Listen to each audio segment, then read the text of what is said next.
Mi nuera me barrió con la mirada en la entrada del restaurante. «Suegra, esta es una cena elegante, solo para gente importante». Le sonreí. «Soy Pilar, 72 años, y según ellos, dueña de nada y viuda de todo. Lo que no saben es que en mi cartera, junto al pañuelo, guardo la memoria de sus cimientos». El teléfono había sonado a media tarde. Era Tomás, mi hijo.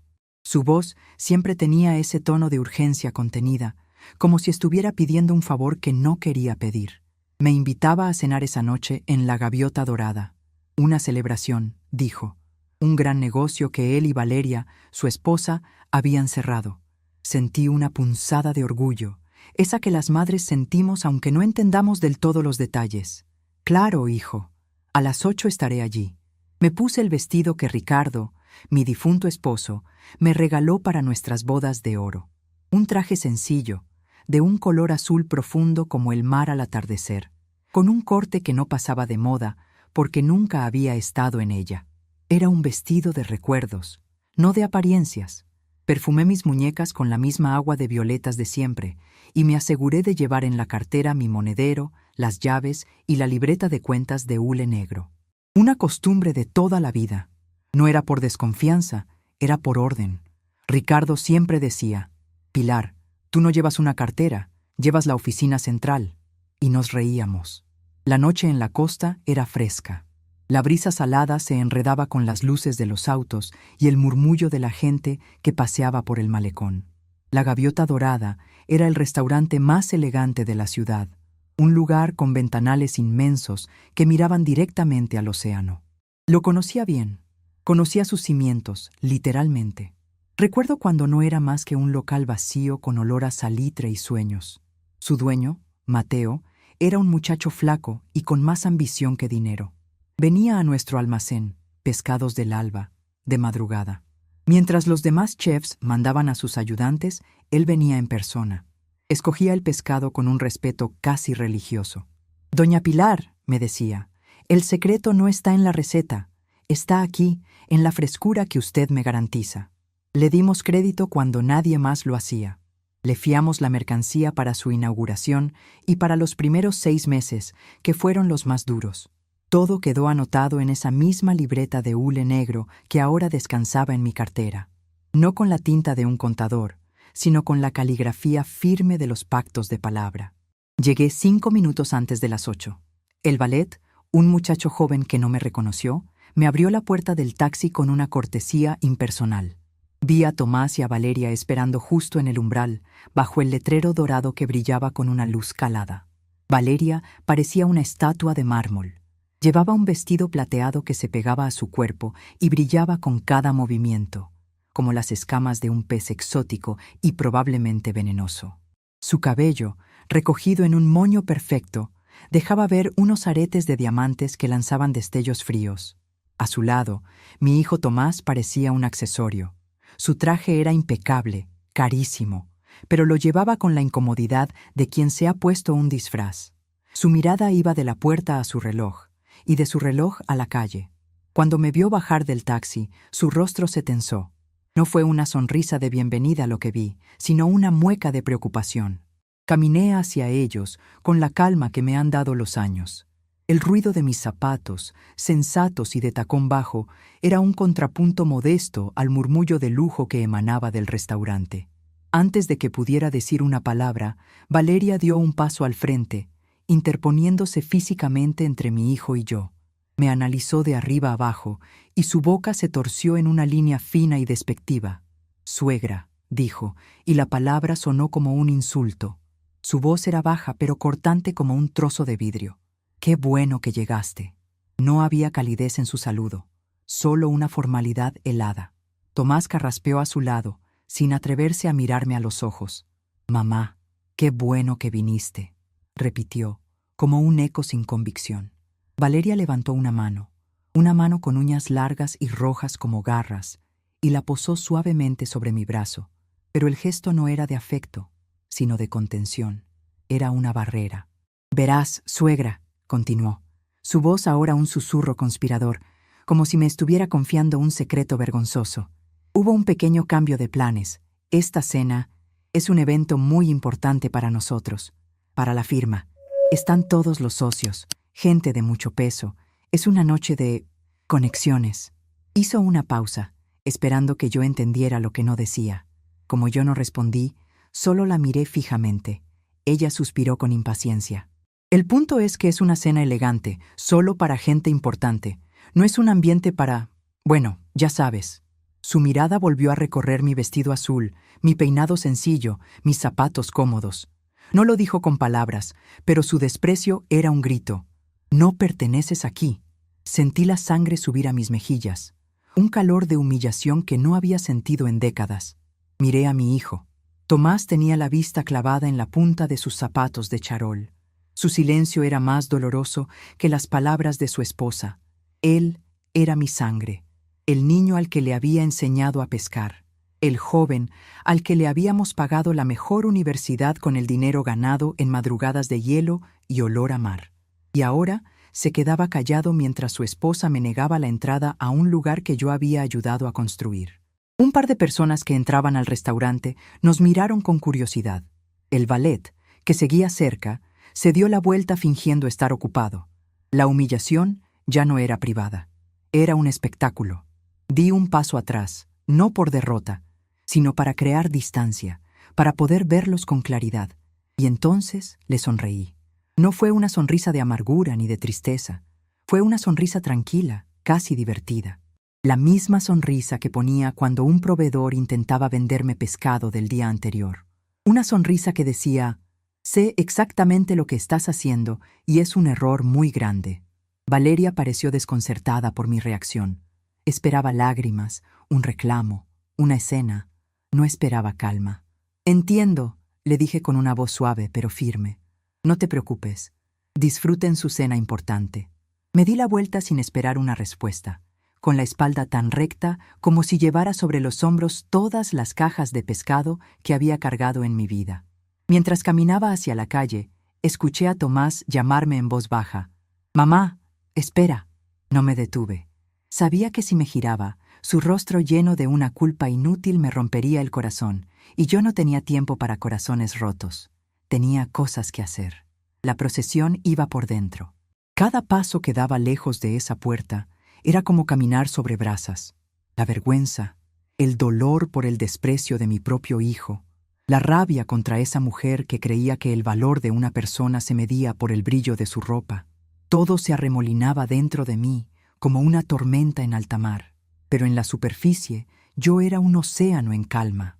Los años de negociar con pescadores rudos y dueños de restaurantes arrogantes me habían enseñado a no mostrar mis cartas. Nunca. No tomé un taxi de vuelta a casa.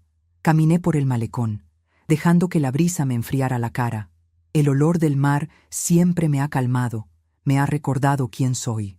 Soy Pilar, la hija del farero, la esposa de un pescador que se hizo empresario, la mujer que sabía distinguir una corvina fresca con solo mirarla a los ojos. Yo era la memoria de este puerto. Esos dos, en su burbuja de lujos nuevos y conexiones superficiales, lo habían olvidado. Creían que mi mundo había desaparecido con Ricardo, que yo era solo una reliquia, una viejita a la que se visita por obligación en Navidad. Me habían reducido a un estorbo, a una nota discordante en su sinfonía de éxito.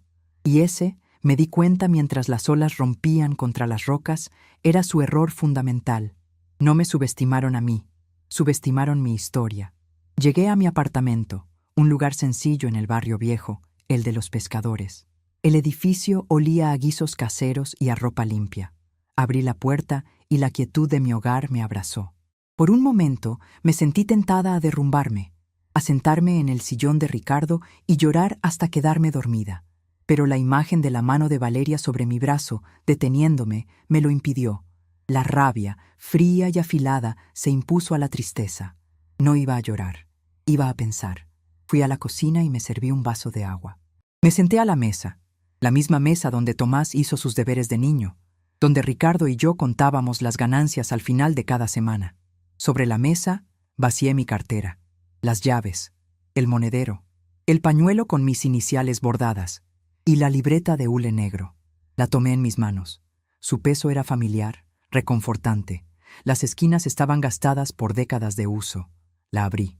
Las páginas amarillentas estaban llenas de mi caligrafía y la de Ricardo. Nombres, fechas, cantidades. Pero no eran solo números.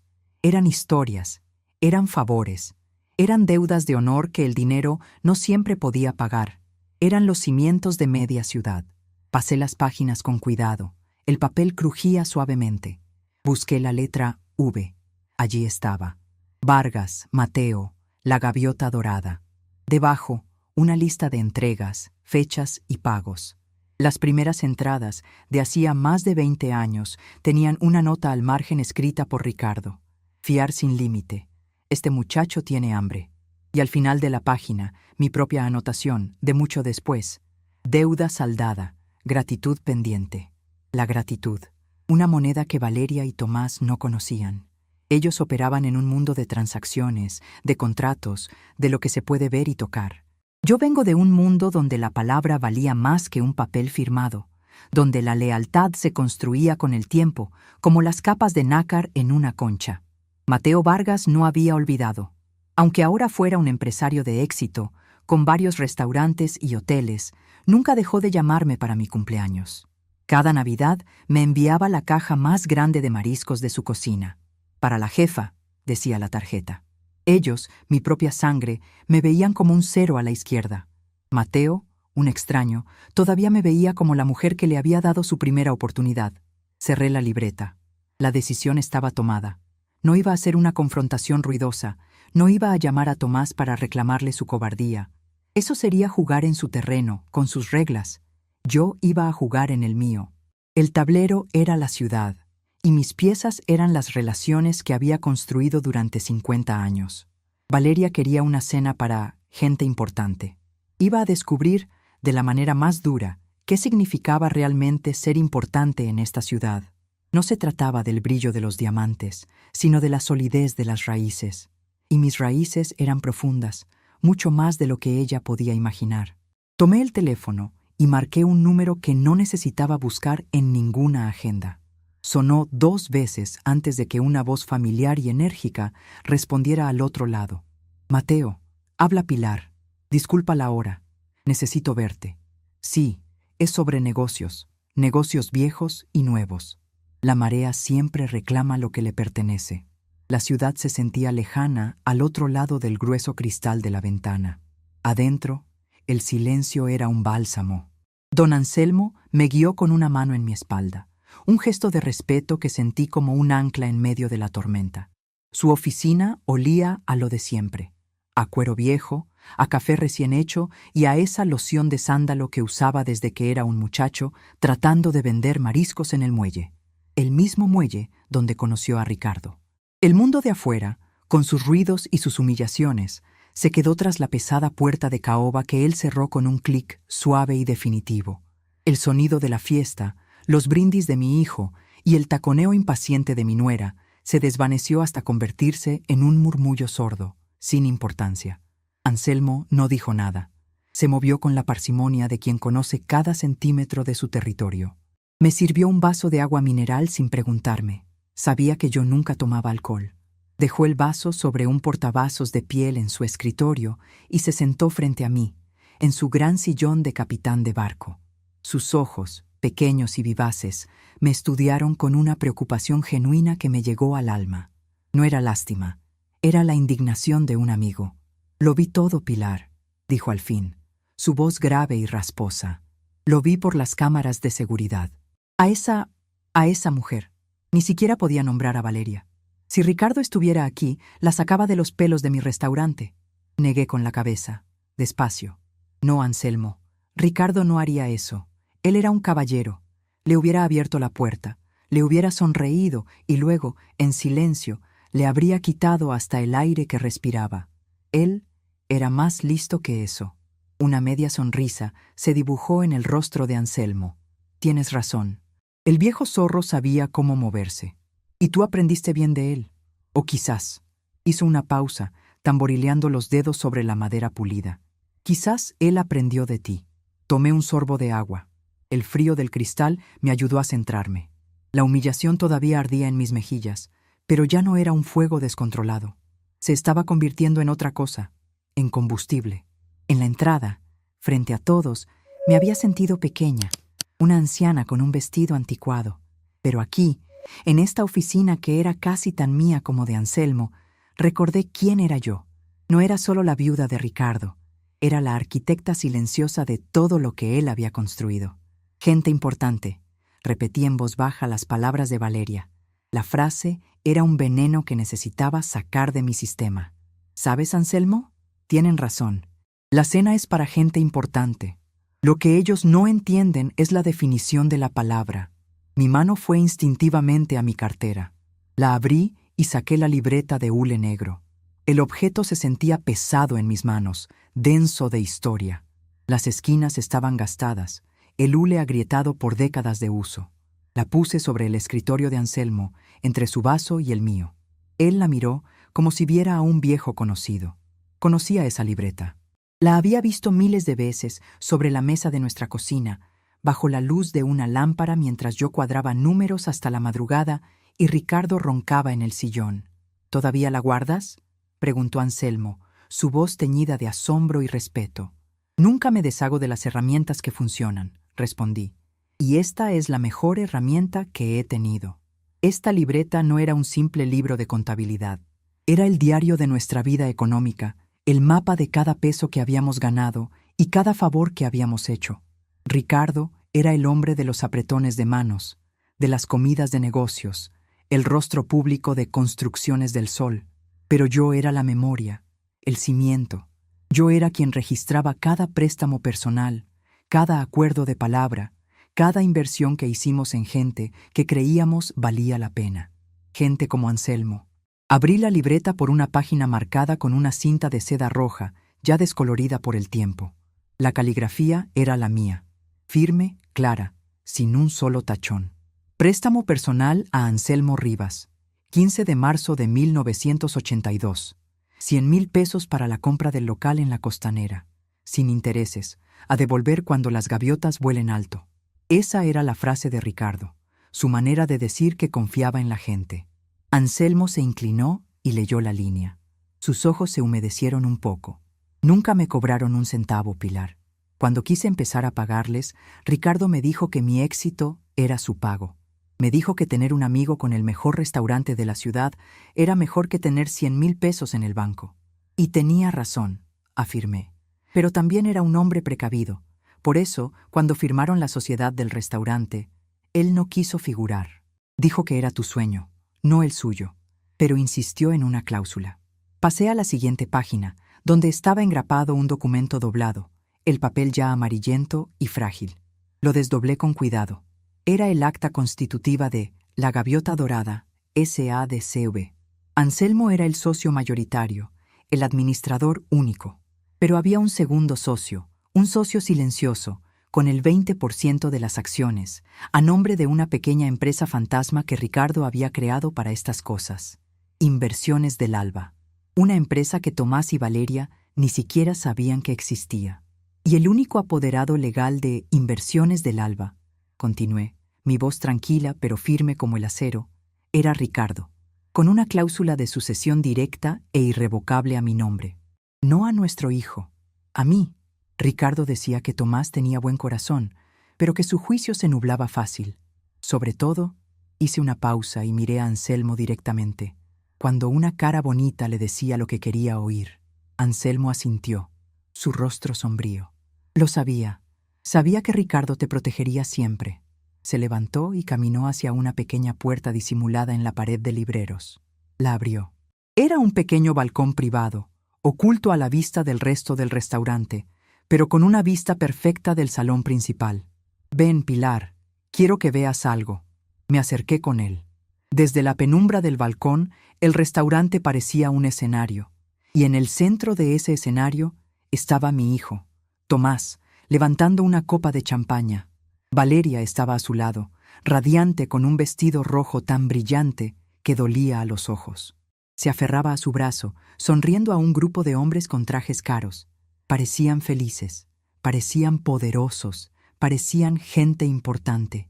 Es el negocio de los condominios en la playa, susurró Anselmo. Pidieron un préstamo enorme al banco, usaron el nombre de Construcciones del Sol como garantía principal. Tu nombre y el de Ricardo están en todas las escrituras originales de la constructora. Me imagino que falsificaron tu firma para la solicitud del préstamo. Lo observé todo sin parpadear. Vi a Valeria reír, una risa sonora y falsa que no le llegaba a los ojos. Vi a mi hijo, mi Tomás, tan orgulloso, tan ciego. Él no era malo, era débil, y la ambición de su esposa era un veneno que él bebía gustoso, creyendo que era vino. Se habían olvidado de dónde venían. Se habían olvidado de quién había puesto la primera piedra de ese imperio que ahora ellos creían suyo. Creyeron que, con la muerte de Ricardo, la memoria también había muerto. Pensaron que yo era solo un mueble viejo en la casa familiar, un recuerdo que desempolvar en Navidad. No se dieron cuenta de que el mueble viejo era en realidad la caja fuerte. No falsificaron mi firma, Anselmo, dije, mi voz tan baja que apenas era un susurro. Me hicieron firmar los papeles. Tomás vino hace un mes.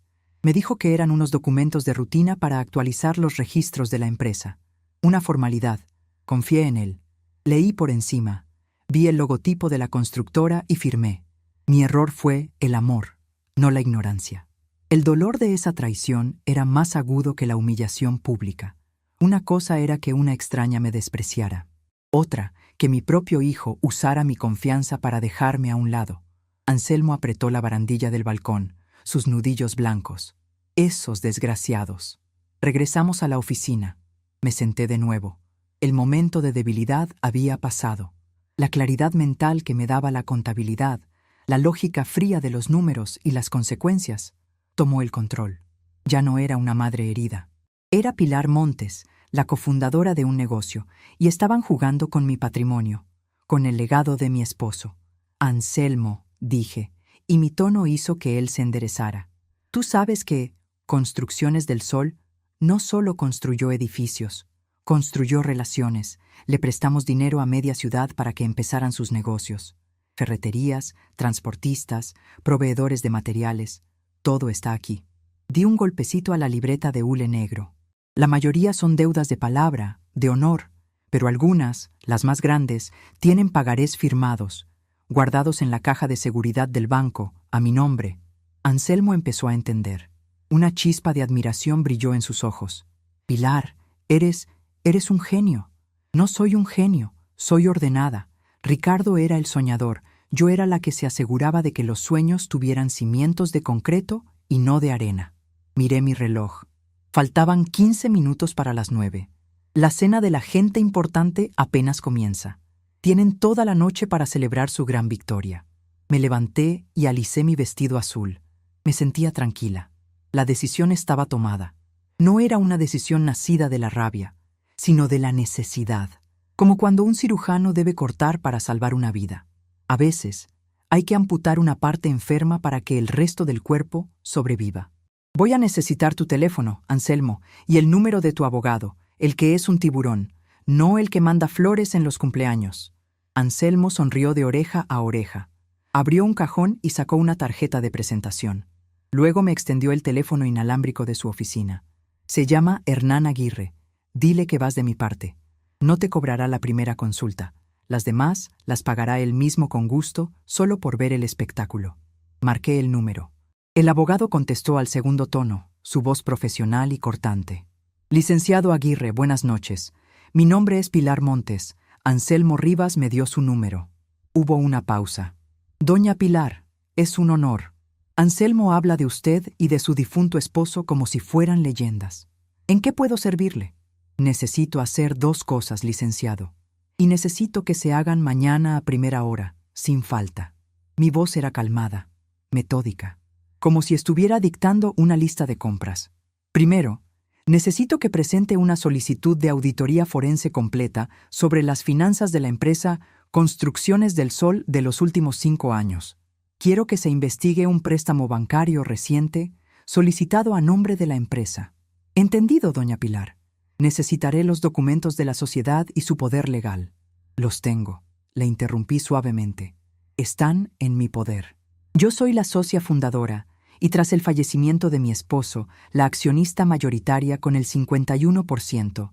Mi hijo, Tomás, es el administrador, pero yo tengo el poder de veto sobre cualquier decisión financiera que supere los 50,000 pesos, una cláusula que él parece haber olvidado. El silencio al otro lado de la línea fue elocuente. Podía imaginar al tiburón olfateando sangre en el agua. Esto se pone muy interesante, doña Pilar. ¿Y la segunda cosa? Miré a través de la puerta entreabierta hacia el bullicio del restaurante. Podía oír la música, el tintineo de las copas, el sonido de un mundo que creía que yo ya no existía. La segunda cosa es más sencilla. Quiero que mañana mismo, a las 9 de la mañana, se ejecuten 3 pagarés que tengo en mi caja de seguridad. Están a nombre de Ferretería El Roble, Transportes Veloz del Sur y Aceros del Puerto. Son los 3 principales proveedores del nuevo proyecto de condominios de mi hijo. Las deudas suman casi 2 millones de pesos. Son deudas viejas que nunca quisimos cobrar por amistad, pero los negocios son negocios. Si no pueden pagar de inmediato, quiero que se embarguen sus inventarios.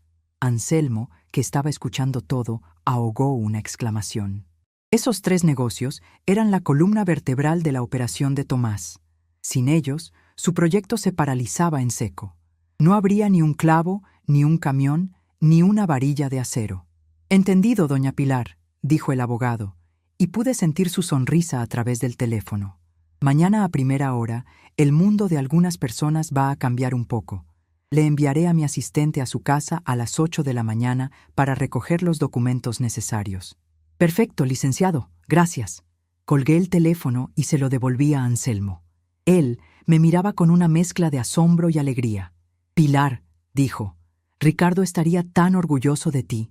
Ricardo sabría que esto no es por orgullo, Anselmo, respondí, mientras guardaba mi libreta de hule negro de nuevo en mi cartera, junto al pañuelo y las llaves. Es por orden. Las cosas deben estar en su lugar, y ellos, mi hijo y su esposa, se han salido del suyo. Me dirigí a la puerta. Anselmo me detuvo. ¿No te quedas? Puedo servirte la cena aquí. El pescado a la sal está como a ti te gusta. Le sonreí, una sonrisa genuina por primera vez en toda la noche. Gracias, amigo mío, pero se me ha quitado el hambre. Además, tengo que madrugar. Mañana a las 8 tengo una cita con un joven muy eficiente. Y después, hice una pausa, saboreando el momento, creo que iré a la oficina de Construcciones del Sol. Hace mucho que no voy. Quizás me encuentre con mi hijo. Me gustaría ver su cara cuando sus proveedores le digan que ya no pueden fiarle ni un tornillo porque todos sus bienes están embargados por una vieja deuda con su madre. Anselmo soltó una carcajada sonora, una risa que retumbó en la oficina. Era una risa de justicia poética, de lealtad recompensada. Abrí la puerta, no la principal, sino una lateral que daba directamente a la calle. El aire fresco de la noche me recibió como una caricia. Antes de irme, me giré hacia Anselmo. «Diles que me disculpen», le dije con una pizca de ironía. La verdad es que la cena sí era para gente importante.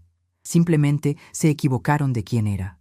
Desde la penumbra del balcón, el salón de abajo parecía un escenario ajeno, una obra de teatro en la que yo ya no tenía papel. Anselmo se había retirado discretamente, dejándome sola con mis pensamientos y una copa de agua mineral que no había tocado. El murmullo de las conversaciones se elevaba como un vapor tibio, mezclado con el tintineo de los cubiertos de plata y el aroma de la comida que comenzaba a servirse. Localicé su mesa casi de inmediato. Estaba en el centro del salón, bajo el gran candelabro de cristal que Ricardo y yo habíamos elegido juntos hacía 30 años, cuando este lugar era solo un sueño en un plano de arquitecto. Valeria, mi nuera, resplandecía. Llevaba un vestido rojo, tan ajustado que parecía una segunda piel, y su risa era un sonido agudo y metálico que lograba destacar por encima del resto. Mi hijo Tomás estaba a su lado, asintiendo a todo lo que ella decía, con una sonrisa que no le llegaba a los ojos. Se veía más pequeño de lo que era, encogido por el brillo artificial de su esposa. Observé cómo un mesero se acercaba a su mesa con una botella de vino oscuro, de esas que cuestan lo que yo gasto en el mercado en un mes. Valeria levantó su copa con un gesto de reina, examinando el líquido contra la luz antes de darle un sorbo. Luego le dijo algo al mesero, y él asintió con una reverencia exagerada. Ella se reclinó en su silla, satisfecha, como si el mundo entero existiera para servirle. No sentí rabia. Sentí una especie de frío analítico, el mismo que sentía cuando revisaba los balances en mi libreta de hule negro. Estaba diagnosticando un problema, no sufriéndolo. Anselmo regresó a mi lado, silencioso como una sombra. Traía consigo un pequeño teléfono, de esos internos que solo usan en el restaurante. ¿Estás segura, Pilar?, me preguntó en un susurro, su voz cargada de una preocupación genuina. ¿No prefieres que simplemente hable con Tomás aparte? Negué con la cabeza, sin apartar la vista de la escena. No, Anselmo. Hay enfermedades que no se curan con una conversación. Necesitan una cirugía. Y esta noche vamos a operar. Le di la primera instrucción, con la voz tan firme como si estuviera dictando una partida de contabilidad. Quiero que le envíes a su mesa el platillo más exclusivo de la casa, el que preparan solo para los socios fundadores, y la botella de vino más antigua que tengas en tu cava. Ponlo todo en mi cuenta, por supuesto. Anselmo me miró, y por un instante vi en sus ojos el reflejo del joven que había sido, el muchacho al que Ricardo y yo le dimos el primer préstamo para que abriera este lugar. Entendió de inmediato. No era un regalo, era el cebo. «Como ordenes, socia», dijo, y se retiró. Vi cómo llegaban los platos a su mesa. Eran unas langostas enormes, presentadas con una fanfarria que atrajo la mirada de las mesas cercanas. Valeria abrió los ojos con un deleite infantil, casi vulgar. Le dio un codazo a Tomás, señalando el plato como si hubiera ganado un trofeo. Mi hijo pareció desconcertado por un momento, probablemente haciendo cuentas mentales de cuánto costaría ese lujo inesperado. Pero Valeria le susurró algo al oído, y él se relajó, aceptando el tributo como si fuera merecido. Comieron con avidez, brindaron con el vino añejo, y la risa de mi nuera se volvió aún más estridente.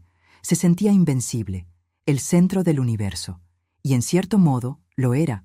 Era el centro de mi plan. Cada bocado que daba, cada sorbo de vino, era un paso más hacia el borde del precipicio que yo misma estaba cavando para ella. El resto de los comensales, la gente importante, seguían en sus propias burbujas de conversaciones sobre negocios, viajes y apariencias. No tenían idea de que eran actores secundarios en un drama familiar que estaba a punto de alcanzar su clímax. Observé a un hombre de una mesa cercana, un tal señor Velasco, a quien recordaba de las reuniones de la constructora.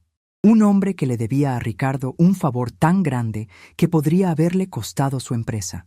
Ahora hablaba animadamente con Valeria, seguramente impresionado por el despliegue de opulencia en su mesa. Ella estaba construyendo su imagen sobre los cimientos que yo había puesto, sin saber que la dueña del terreno estaba a punto de reclamar lo suyo. Dejé que disfrutaran unos minutos más. Dejé que el vino hiciera su efecto, que la arrogancia se inflara hasta su punto máximo. Era importante que estuvieran en la cima de su montaña de ego cuando la avalancha los golpeara. Cuando vi que el mesero se acercaba para ofrecerles el postre, supe que era el momento. Hice una seña a Anselmo, que esperaba mi señal desde una esquina del balcón.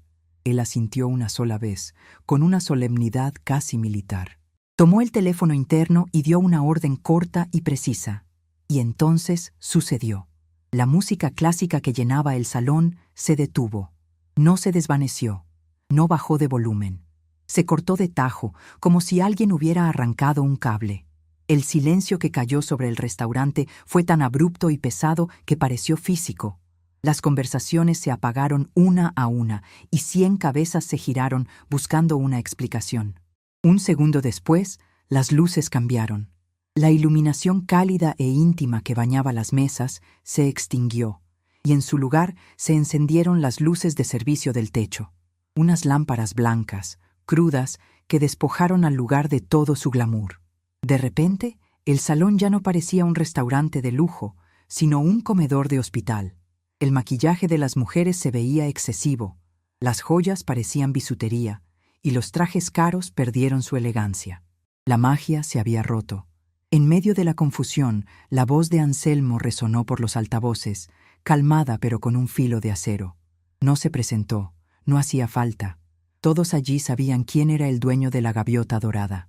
«Damas y caballeros, les pido disculpas por la interrupción», comenzó, su voz llenando cada rincón del salón ahora desnudo. Por motivos de un evento privado e inaplazable, el restaurante debe cerrar sus puertas por el resto de la noche. Un asunto de suma importancia para la dirección de este establecimiento ha surgido y requiere nuestra atención inmediata. Un murmullo de protesta recorrió el lugar. Vi a gente mirando sus relojes, a otros quejándose a los meseros, que permanecían inmóviles en sus puestos, con la mirada fija al frente, como soldados esperando órdenes. Les aseguramos que ninguna de sus cuentas será cobrada esta noche, continuó Anselmo, su voz cortando el descontento. Consideren su cena una cortesía de la casa. Les rogamos que con calma se dirijan a la salida. Nuestro personal los asistirá. Pero la gente no se movía. Estaban atónitos. Era una situación insólita, casi surrealista. Fue Valeria quien rompió el hechizo. Se puso de pie de un salto, con el rostro enrojecido por la indignación y el vino. «¿Qué significa esto?», exclamó, su voz chillona sin el amparo de la música de fondo. Se dirigió a un capitán de meseros que estaba cerca. «¿Cerrar? Imposible. Tenemos una reserva. Tomás, di algo». Mi hijo se levantó torpemente, ajustándose el nudo de la corbata. «Disculpe», le dijo al capitán, intentando sonar autoritario. «Soy Tomás Benavides, de Construcciones del Sol. Esperamos a un socio muy importante. No podemos irnos». El capitán, un hombre mayor con una dignidad a prueba de clientes impertinentes, simplemente respondió: «Son las órdenes del señor Anselmo, señor Benavides, para todos». Fue entonces cuando Anselmo dio el golpe de gracia. Su voz volvió a sonar, esta vez con un tono ligeramente diferente, un tono que solo yo podía identificar como irónico. «Para ser más precisos», dijo, «el evento privado que requiere nuestra atención es una reunión urgente con uno de nuestros socios fundadores. Una persona de verdadera y a veces silenciosa importancia, cuya presencia esta noche nos obliga a reevaluar nuestras prioridades. Les agradecemos su comprensión». Desde mi posición privilegiada, vi cómo el color desaparecía del rostro de mi hijo. La mención de socio fundador lo descolocó. Él sabía que su padre había sido uno, pero también sabía que su padre estaba muerto. Valeria, sin embargo, no captó la sutileza. Para ella, solo era un obstáculo más para su noche perfecta. «Esto es ridículo», gritó, ahora caminando hacia el centro del salón. «Exijo hablar con el dueño. Esto es un insulto. Somos los clientes más importantes aquí esta noche». Y como si hubiera sido invocado, Anselmo apareció al pie de la escalera principal. Descendió los últimos escalones con una calma que contrastaba violentamente con la histeria de Valeria. Se detuvo frente a ella. «Señora Benavides», dijo Anselmo, su voz ahora sin micrófono, pero lo suficientemente fuerte para que las mesas cercanas escucharan. «Usted no es la clienta más importante aquí. Ni siquiera está cerca de serlo». La cara de Valeria pasó del rojo al blanco pálido. La humillación pública era un veneno que no sabía cómo procesar. «Pero, mi esposo, Construcciones del Sol», balbuceó, buscando un salvavidas. Anselmo ni siquiera miró a Tomás. Sus ojos estaban fijos en Valeria. «Construcciones del Sol es una empresa respetada. Pero este restaurante, señora, tiene dueños. Y esta noche, uno de ellos ha decidido que la fiesta se acabó». Se giró hacia el jefe de seguridad, que había aparecido a su lado. «Por favor, escolte al señor y la señora Benavides a la salida, y después ayude al resto de nuestros invitados». La orden fue tan definitiva, tan inapelable, que por un segundo nadie respiró. Luego el movimiento comenzó. La gente, dándose cuenta de que la escena había terminado, empezó a levantarse, recogiendo sus abrigos y bolsos, hablando en voz baja. Pero Valeria no se movió. Estaba paralizada por la furia. «No puede hacernos esto», siseó. «Vamos a demandarlo. Le arruinaremos la reputación. Tomás». Mi hijo finalmente reaccionó. Puso una mano en el brazo de su esposa. «Valeria, por favor, vámonos. Arreglaremos esto mañana». «No», gritó ella zafándose. Miró a Anselmo con los ojos llenos de veneno. «Usted no sabe con quién se está metiendo». Anselmo sonrió. Una sonrisa apenas perceptible, pero cargada de un poder absoluto. «Al contrario, señora. Me temo que es usted quien no tiene la menor idea. Y ahora, si me disculpa, tengo una reunión muy importante». Con eso, se dio la vuelta y comenzó a subir la escalera. Hacia mí. El jefe de seguridad se acercó a ellos, un hombre corpulento con un traje impecable. No dijo una palabra. Simplemente se paró a su lado, esperando. Su presencia era toda la amenaza que necesitaba. Derrotados, humillados frente a las mismas personas que querían impresionar, Tomás y Valeria caminaron hacia la puerta. Los vi pasar junto a las mesas vacías, bajo la luz cruda que exponía cada una de sus fallas. Vi al señor Velasco desviar la mirada, fingiendo no conocerlos. Vi a otras mujeres susurrar detrás de sus manos. Salieron al vestíbulo, pero su humillación no había terminado. Desde mi balcón, yo tenía una vista directa de la entrada principal, a través de los grandes ventanales. Vi cómo Valeria intentaba discutir con el portero, cómo gesticulaba, señalando hacia adentro. Tomás trataba de calmarla, tirando de su brazo. Ella se soltó y se pegó al cristal de la puerta, su rostro deformado por la rabia, sus manos golpeando el vidrio. Estaba gritando, pero yo no podía oírla. No necesitaba hacerlo. Su lenguaje corporal era el de una niña a la que le han quitado un juguete que nunca fue suyo. Anselmo llegó a mi lado. Juntos observamos el espectáculo silencioso. Él no dijo nada. Solo puso una mano en mi hombro, un gesto de apoyo y lealtad que valía más que 1000 palabras. Mi nuera seguía golpeando la puerta. Mi hijo había sacado su teléfono, seguramente llamando a algún contacto, a algún abogado, intentando desesperadamente recuperar un control que ya había perdido. No sabían que la persona que tenía el poder real los estaba observando desde arriba, oculta en las sombras, sosteniendo en su memoria y en una vieja libreta de hule negro las llaves de su pequeño reino. Desde mi balcón, vi cómo la mujer que me había cerrado una puerta ahora golpeaba otra sin que nadie le abriera. La noche apenas comenzaba. La música no se desvaneció, se quebró. Se partió por la mitad como un disco rayado, dejando un silencio denso, casi sólido, que aplastó las conversaciones y las risas. Inmediatamente después, las luces de araña, esas que daban un brillo dorado y cálido a la noche, se apagaron. Fueron reemplazadas por una luz blanca, cruda, la que usan los empleados para limpiar cuando todos los clientes se han ido. Era una luz que no perdonaba, que exponía el cansancio en los rostros, las pequeñas manchas en los manteles y la falsedad de las sonrisas. Desde mi balcón, el salón parecía un escenario desmontado a mitad de la función. El murmullo de sorpresa se convirtió en un coro de quejas. Vi a Valeria, mi nuera, fruncir el ceño, su rostro maquillado una máscara de indignación. Se giró hacia Tomás, mi hijo, con un gesto brusco. «¿Qué es esto? ¿Algún problema con la electricidad?», le espetó, no como una pregunta, sino como una orden para que lo solucionara. Tomás, siempre tratando de apaciguar las aguas, levantó una mano para llamar a un mesero, su expresión una mezcla de vergüenza y confusión. Fue entonces cuando la voz de Anselmo, amplificada por los altavoces del local, llenó cada rincón con una calma que contrastaba violentamente con el desconcierto general. «Damas y caballeros, les agradecemos su presencia esta noche en la Gaviota Dorada.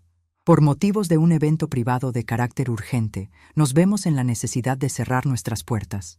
Les rogamos disculpen las molestias. La cuenta de todas las mesas corre por cuenta de la casa». El caos se organizó rápidamente. La gente, aunque molesta, no le hace ascos a una cena gratis. Empezaron a levantarse, a recoger sus abrigos y carteras, lanzando miradas curiosas hacia la mesa de mi hijo, la que hasta hacía un momento había sido el centro de la celebración. Valeria no se movió. Su cuerpo estaba rígido de furia. Vi cómo golpeaba la mesa con la palma de la mano. «Esto es inaceptable. Tomás, haz algo», siseó. Tomás se puso de pie, su rostro enrojecido. Logró detener a un mesero que pasaba apurado. «¿Qué sucede? Soy Tomás Aguirre. Celebramos un negocio importante. Necesito hablar con el gerente». El muchacho, un joven que no tendría más de 20 años, lo miró con una pena ensayada. «El señor Anselmo está ocupado, señor. Son órdenes de la propietaria». Valeria soltó una risa seca, incrédula. «¿Propietaria? ¿Qué propietaria? Este lugar es una sociedad. Conocemos a todos los dueños. Esto es un insulto». Ella se puso de pie, dispuesta a marchar hacia la oficina de Anselmo. Pero Anselmo Ya venía hacia ellos. Caminaba con esa elegancia serena que siempre lo había caracterizado, sus zapatos italianos resonando suavemente sobre el mármol del salón casi vacío.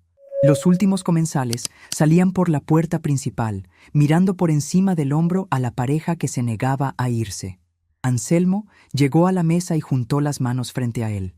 «Señor Aguirre, señora, lamento la interrupción, pero como escucharon, el restaurante debe cerrar». La voz de Valeria fue un látigo.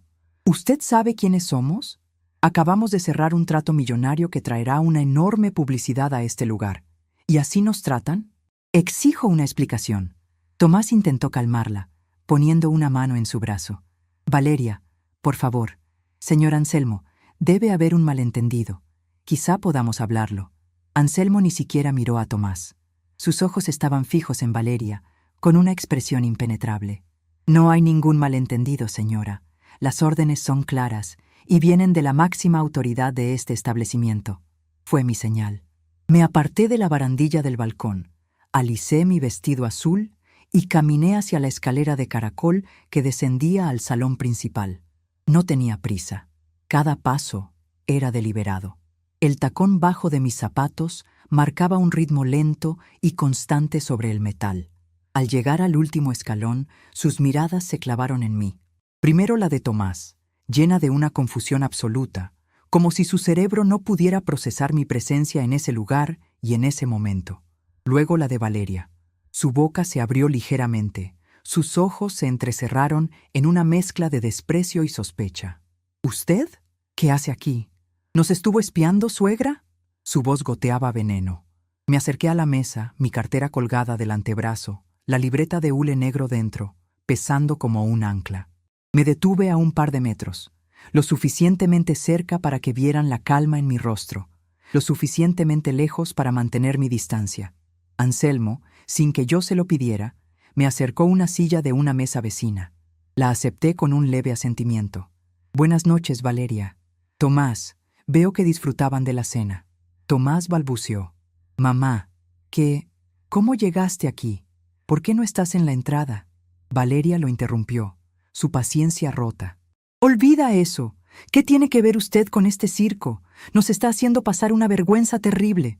Levantó la mano, señalando el salón vacío, los meseros de pie junto a las paredes, esperando en silencio. Le sonreí. La misma sonrisa que le había ofrecido en la puerta, pero esta vez no había ni una pizca de dolor en ella. Era una sonrisa de pura y serena autoridad. «Yo no les estoy haciendo pasar ninguna vergüenza, Valeria. Ustedes se la buscaron solitos. Vine a cerrar mi restaurante». El silencio que siguió a mis palabras fue más profundo que el de antes. Tomás me miró como si me hubiera vuelto loca. «¿Tu restaurante, mamá? ¿De qué hablas?» «Papá vendió su participación en este lugar hace más de 10 años, poco antes de morir. Lo usaste para pagar sus deudas médicas». Valeria soltó una carcajada, una nota aguda y desagradable en la quietud del salón. «Está senil. La pobre vieja ya no sabe ni lo que dice. Anselmo, ¿va a permitir que esta mujer interrumpa y diga tonterías? Llame a seguridad y sáquela de aquí». Anselmo no se movió. Su lealtad era una roca. Me miró, esperando mi indicación. Yo negué suavemente con la cabeza.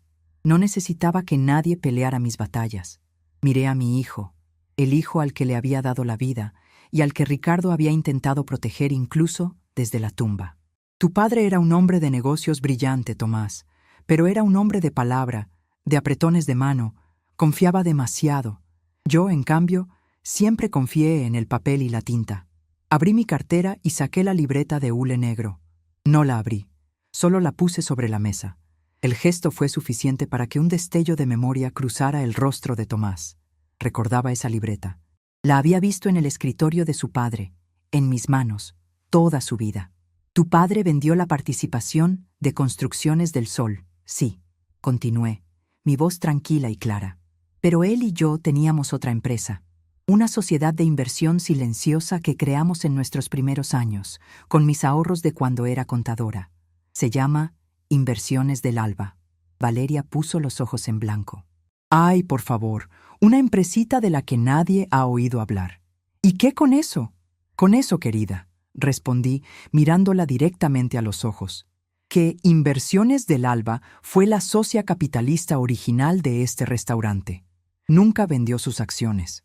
De hecho, con los años, fue comprando pequeñas participaciones de otros socios que se retiraban. Hoy, Inversiones del Alba posee el 51% de la Gaviota Dorada. Y desde que Ricardo murió, yo soy la única accionista y presidenta de esa empresa. Así que sí, este es mi restaurante. La cara de Valeria pasó del rojo de la furia al blanco de la incredulidad. Miró a Tomás, buscando que él desmintiera mi historia. Pero Tomás estaba pálido, recordando fragmentos, piezas de un rompecabezas que nunca había entendido.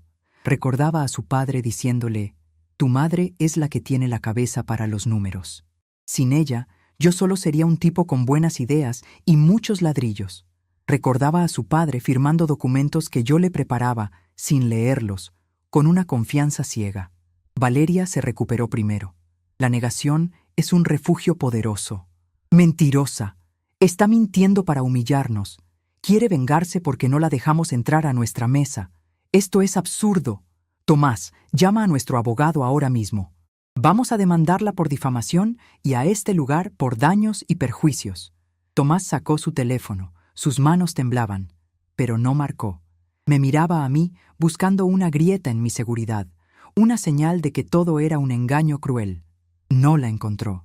El evento privado de carácter urgente, Valeria, dije, inclinándome un poco hacia adelante, es la Junta Anual de Accionistas de Inversiones del Alba. Se celebra ahora mismo. Como única accionista, ya voté. El primer punto en la agenda era la revisión inmediata del contrato de gestión del restaurante. Anselmo y yo hemos decidido que el actual equipo directivo necesita una reevaluación, especialmente su política de admisión. El golpe fue directo. La palabra admisión colgó en el aire entre nosotros, cargada con el peso de su humillación hacia mí en la puerta. La arrogancia de Valeria finalmente se quebró, reemplazada por una mueca de pánico. Se dio cuenta de que no era una simple venganza familiar, era un movimiento de poder empresarial.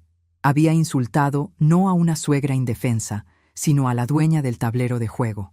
Su contraofensiva fue patética.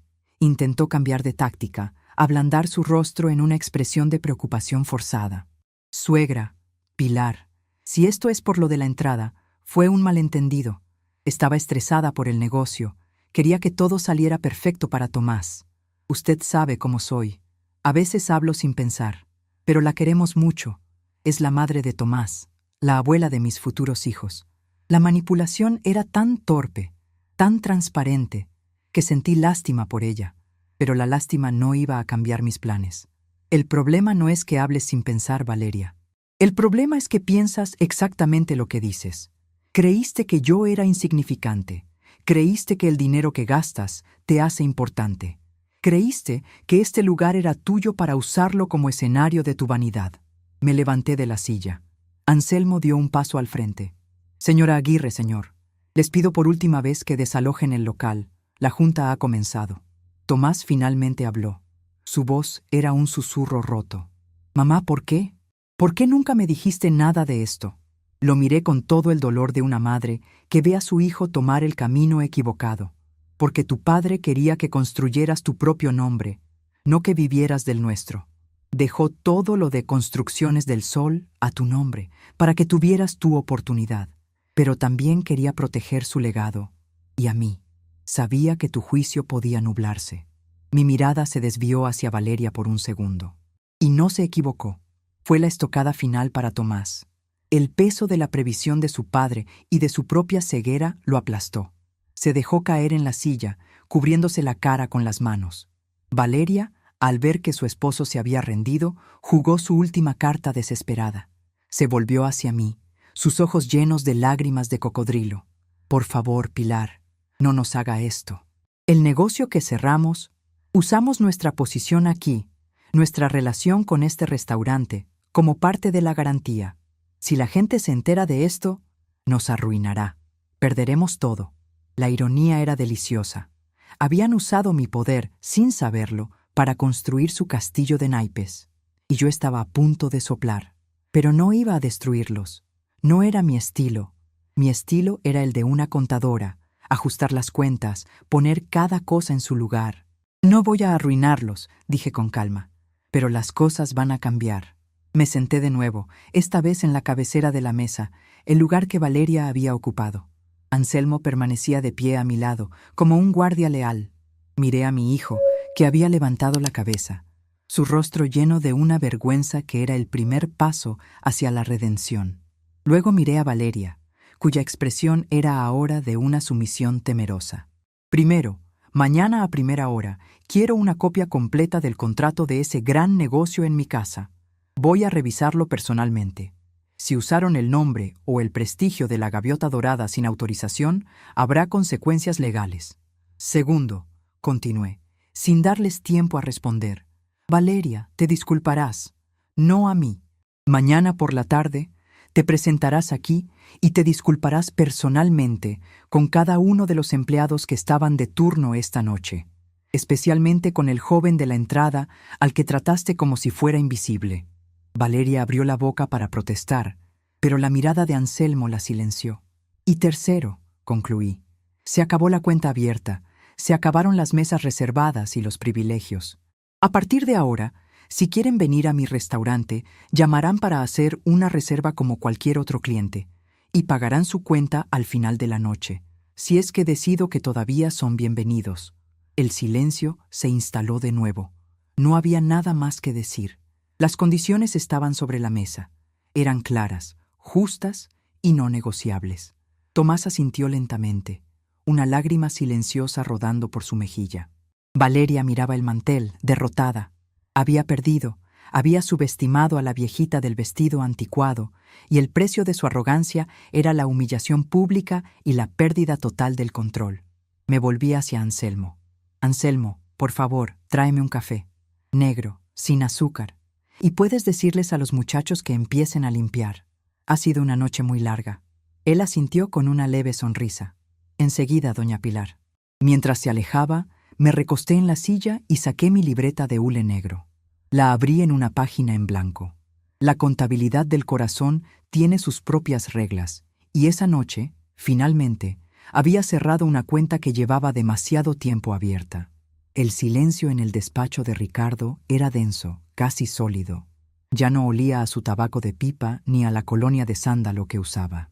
Ahora olía a mis violetas, al papel viejo de los archivos y al café recién hecho que Anselmo me había servido en una taza de porcelana fina, una de las que Valeria siempre despreció por anticuadas. Estaba sentada en el sillón de cuero que por 50 años fue el trono de mi esposo. Mis dedos, nudosos por la artritis pero firmes, repasaban las columnas de números en un balance recién impreso. Frente a mí, de pie junto al ventanal que daba a la ciudad iluminada, Anselmo esperaba mis instrucciones. Ya no era el gerente temeroso que me había ayudado a ejecutar el plan. Ahora era el director general de operaciones de todo el consorcio, mi mano derecha. Los proveedores de la costa están conformes con el nuevo acuerdo de pago, dijo con su voz grave y respetuosa. Y los contratos de los eventos cancelados esa noche, los hemos renegociado con una cláusula de exclusividad a nuestro favor. Nadie perdió un centavo, doña Pilar. Al contrario, asentí lentamente, sin levantar la vista del papel. El dinero nunca fue el punto, Anselmo. Era el orden. Las cosas deben estar en su lugar. Dejé el informe sobre la mesa de caoba pulida. El despacho, que antes me parecía un santuario impenetrable, ahora era simplemente mi lugar de trabajo. Había mandado a quitar los trofeos de pesca de Ricardo y los había reemplazado con planos y maquetas de los nuevos proyectos. Un pequeño hotel boutique en el centro histórico, una serie de viviendas asequibles en las afueras. Proyectos que a Tomás y a Valeria les hubieran parecido poco glamorosos, pero que en mi libreta de hule negro tenían el balance perfecto entre ganancia y propósito. ¿Y ellos?, pregunté sin necesidad de decir sus nombres. Anselmo carraspeó, un gesto que conocía bien. Significaba que iba a darme noticias que no me gustarían, pero que debía saber. El señor Tomás llamó de nuevo esta mañana. Insiste en hablar con usted. Dice que es urgente. Todo en la vida de mi hijo es urgente, Anselmo. Especialmente cuando se le acaba el dinero, respondí. Y por primera vez en mucho tiempo, una sonrisa seca se dibujó en mi rostro. No era una sonrisa de alegría, sino de confirmación. Como cuando una suma en la libreta finalmente cuadra después de horas de revisión. La nueva realidad se había asentado con la brutalidad de un derrumbe. La noche en la Gaviota Dorada no fue solo una humillación para ellos, fue una demolición pública de su identidad. La noticia corrió como pólvora entre el círculo que tanto se habían esforzado por impresionar. No se habló de una suegra vengativa, sino de una dueña ejecutando su derecho. Se habló de Inversiones del Alba, la misteriosa sociedad que nadie conocía y que, de la noche a la mañana, se convirtió en el tema principal de las conversaciones en clubes y cenas de negocios. La gente no respeta la bondad, pero admira el poder. Y yo, sin levantar la voz, les había mostrado el verdadero mapa del poder en esa familia. Tomás y Valeria perdieron más que una noche de fiesta. El gran negocio que celebraban, un desarrollo inmobiliario de lujo, se vino abajo. Los inversionistas, al enterarse de que Tomás no tenía el control real del patrimonio familiar y de que su criterio era tan pobre como para enemistarse con la verdadera dueña, se retiraron uno por uno. La reputación, en ese mundo, es un activo más valioso que el cemento y el acero. Y la de ellos había quedado reducida a escombros. Tuvieron que vender el departamento con vista al mar. El auto deportivo de Valeria fue el siguiente en irse. Sus amigas, esas mujeres de uñas perfectas y sonrisas vacías que la rodeaban como abejas a un tarro de miel, desaparecieron en cuanto el néctar se secó. Valeria, la reina de la vida social, se encontró de pronto sola, en un silencio que era mucho más cruel que cualquier palabra. Se mudaron a uno de los primeros departamentos que Ricardo y yo compramos, en un edificio modesto en el centro. Un lugar con paredes delgadas y vecinos que cocinaban con mucho ajo. Un lugar real. Yo, por mi parte, había vuelto a vivir. Los primeros días después de la muerte de Ricardo fueron una niebla de dolor y papeleo. Me había retirado a mi casa, a mis plantas, a mis recuerdos. Creía que mi tiempo productivo había terminado. Pero esa noche, la humillación en la puerta del restaurante no solo me devolvió la dignidad, me devolvió el propósito. Me di cuenta de que el legado de Ricardo no era algo para guardar en una caja de recuerdos, sino algo para hacerlo crecer, para protegerlo de la estupidez y la codicia. Mi libreta negra ya no era solo un registro del pasado, sino el plan de negocios para el futuro. Anselmo se había convertido en el hijo que Tomás nunca supo ser. Leal, inteligente, con una visión que iba más allá del próximo auto de lujo. Le di una participación en la nueva sociedad que creamos para los proyectos inmobiliarios. Su gratitud no se manifestaba con palabras salameras, sino con resultados, con informes detallados y con una honestidad a prueba de todo. Él había visto de cerca la soberbia de Valeria y la debilidad de Tomás. Sabía, como yo, que esto no había sido un acto de venganza, sino una dolorosa pero necesaria corrección de rumbo. Una cirugía, como yo la había llamado. Dolorosa sí, pero para salvar al paciente de su propia enfermedad. El resto del círculo empresarial, los que habían sido desalojados esa noche, reaccionaron de formas diversas. Algunos, los nuevos ricos como Valeria, se ofendieron y juraron no volver a pisar ninguno de nuestros negocios. No me importó. Eran clientes de chequera abultada y lealtad inexistente. Pero los otros, los viejos socios de Ricardo, los que habían construido sus fortunas con trabajo y no con apariencias, entendieron perfectamente. Varios me llamaron en los días siguientes, no para pedir explicaciones, sino para felicitarme. Ya era hora, Pilar, me dijo uno de ellos, un viejo constructor con manos como herramientas. Ricardo siempre dijo que tú eras el verdadero motor de ese imperio. Fue entonces cuando comprendí que el respeto que creía perdido no se había ido a ninguna parte. Simplemente estaba esperando a que yo lo reclamara. No como la viuda de Ricardo, sino como Pilar, la mujer que sabía que cada ladrillo de esa ciudad tenía una historia, y que ella había firmado el cheque para pagar por la mayoría de ellos. La puerta del despacho se abrió sin que tocaran. Era mi secretaria, una muchacha joven y eficiente que Anselmo había contratado. Se veía nerviosa. Doña Pilar, disculpe la interrupción, pero su hijo y su nuera están aquí. Dicen que no se irán hasta que los reciba. Miré a Anselmo. Él levantó una ceja, dejándome la decisión. Por un momento, sentí la tentación de decirles que se fueran, de hacerles sentir lo que yo sentí esa noche en la puerta del restaurante. Pero esa no era yo. Mi poder no residía en cerrar puertas, sino en decidir quién entraba y bajo qué condiciones. «Hazlos pasar, Inés», dije con calma, «y tráenos agua, sin gas». Anselmo hizo un gesto para retirarse, pero lo detuve con una mano. «Tú te quedas». Tomás y Valeria entraron al despacho. La transformación era impactante. Mi hijo parecía haber envejecido 10 años. Había perdido peso, y sus ojos, siempre llenos de un entusiasmo un poco ingenuo, ahora estaban opacos, cansados. Valeria era una sombra de la mujer que había sido. Llevaba un vestido sencillo, sin joyas, y su cabello, usualmente peinado a la perfección, estaba recogido en una cola de caballo sin gracia. No había rastro de la arrogancia en su postura. En su lugar, había una fragilidad que casi me provocó lástima. Casi.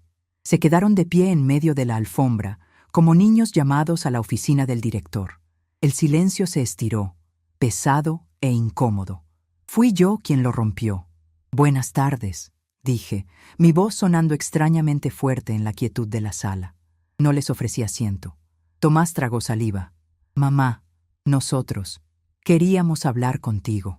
«Estoy escuchando», respondí, manteniendo mis manos entrelazadas sobre el escritorio. Fue Valeria quien dio un paso al frente. Sus ojos estaban enrojecidos. «Señora Pilar, yo...» Su voz se quebró. «Quiero pedirle perdón. Fui una estúpida, una arrogante.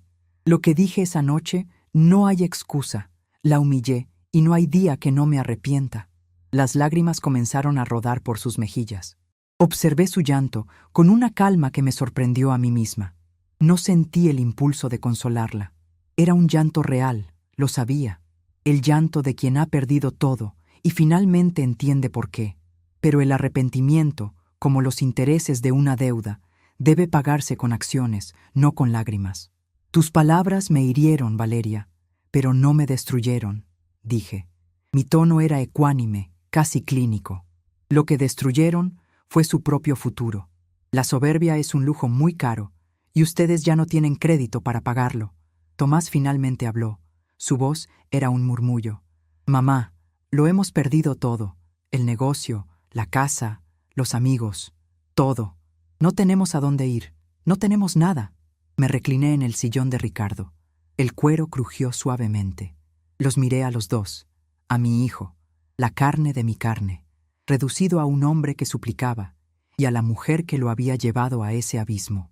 Sentí una punzada de dolor, no por ellos, sino por el recuerdo del muchacho brillante y lleno de sueños que Tomás había sido.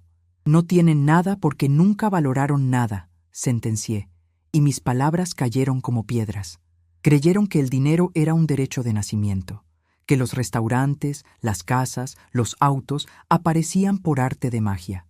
Nunca se preguntaron por el sudor, por las noches sin dormir, por los riesgos que su padre y yo tomamos para construir cada centímetro de esto. Hice un gesto amplio, abarcando la oficina, la ciudad que se veía por la ventana. Creyeron que la importancia se medía por la marca de un vestido o el precio de una botella de vino. Qué equivocados estaban. Me levanté y caminé hacia el ventanal, dándoles la espalda. Observé el tráfico abajo, un río de luces indiferentes a nuestro drama familiar. El perdón no es una palabra mágica que borra las consecuencias, Valeria.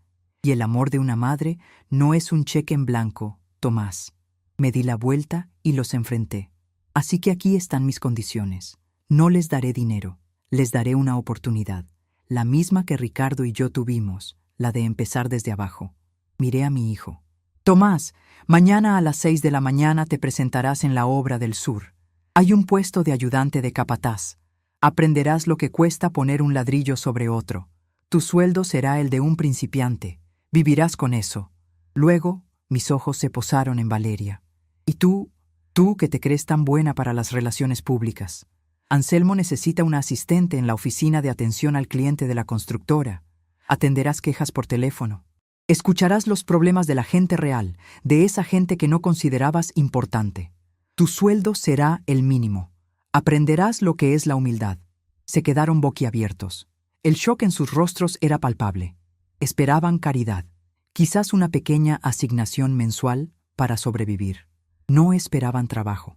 No esperaban consecuencias tan terrenales. Vivirán en el departamento del centro, continué. Y cada mes, un porcentaje de sus sueldos se destinará a un fondo para pagar la deuda que generaron con los inversionistas que huyeron por su culpa. Tardarán años, quizás décadas, pero lo pagarán, cada centavo. Valeria abrió la boca para protestar, pero una mirada mía la silenció. Vio en mis ojos que no había espacio para la negociación. Esta es mi oferta, concluí.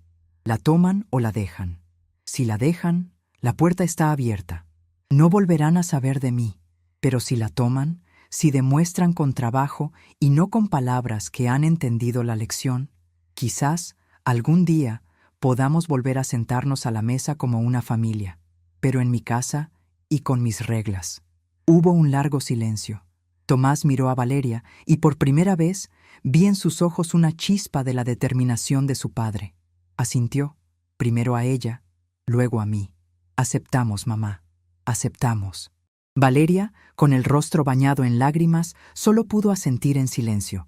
Bien, dije, volviendo a mi escritorio. Anselmo les dará los detalles. Ahora, si me disculpan, tengo trabajo que hacer. No los vi salir. Escuché sus pasos retirándose, el sonido suave de la puerta al cerrarse. Me quedé un largo rato mirando la ciudad. No sentía triunfo. Tampoco sentía una alegría perversa. Sentía paz. La paz de haber puesto las cosas en su sitio, de haber enderezado lo que estaba torcido. El legado de Ricardo no solo estaba a salvo, ahora tenía la oportunidad de purificarse, de volver a sus raíces de esfuerzo y honestidad. Esa noche, cuando volví a casa, el aire se sentía más ligero. Me serví una pequeña copa de jerez y me senté en mi sillón favorito. Saqué de mi cartera la vieja libreta de hule negro. La abrí con cuidado. Sus páginas amarillentas y llenas de mi caligrafía apretada eran el testimonio de mi vida. Recorrí con el dedo los balances, los préstamos a amigos que nunca volvieron, las inversiones arriesgadas que dieron frutos, la compra de aquel primer terreno donde hoy se levantaba la gaviota dorada. Llegué a la última página, que estaba casi en blanco. Solo tenía una anotación de hacía años. Tomé el bolígrafo que siempre llevaba junto a la libreta. Debajo de esa última línea, con la mano firme y el pulso tranquilo, escribí la fecha de hoy. Y al lado, con la caligrafía clara de quien cierra un capítulo para siempre, añadí solo 2 palabras: cuenta saldada.